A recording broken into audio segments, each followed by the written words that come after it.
Basically, it's a really great opportunity for our students in this district to pursue an education in teaching. They can earn a certificate and get some training and a real-time experience, and it particularly targets students in more marginalized communities and encourages them to participate and get involved in the field of teaching. Our superintendent really is the leading drive force in creating these partnerships. I feel like that's a key part in what makes this district special, is reaching out and partnering with different organizations, stakeholders, parents, community members. And one of the examples of that is our partnership with Center for Strong Families. They've been an incredible support and resource to make sure that students have what they need to be successful in their educational journey. We've formed an equity task force that's made up of teachers, administrators, community members, some school board members, and they have really done an incredible job around digging into some of the issues in our district and in our community.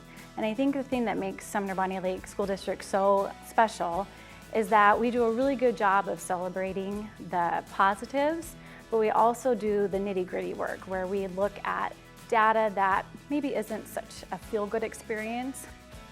I joined the school board because I used to see the failures of the educational system in the work I did. I worked for the Department of Corrections for a long period of time, and I thought, well, maybe I could have an impact as a school board director. I think we've always had a lot of good partnerships. We have the big partnership with, kids that can take classes here and go strictly right to Boeing out in Frederickson. And then when they're done there, a lot of them get, they do get jobs there.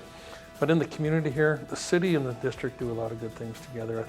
When I was taking a look at the policies that we have anti-bullying policies, we have anti-sexual harassment policies, but we didn't have an anti-racism policy.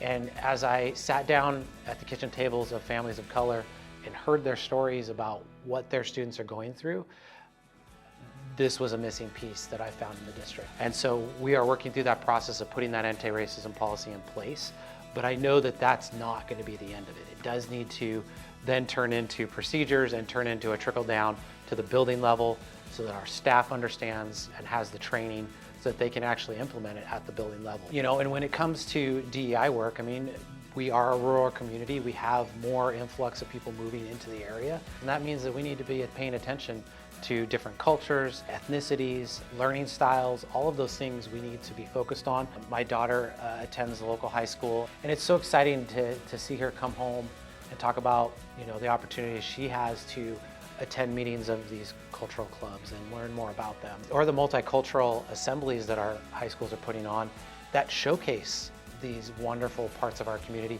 to the entire student body so people can see what they have in their community, who their fellow humans are, and just get a sense of all the different people that make up this great district.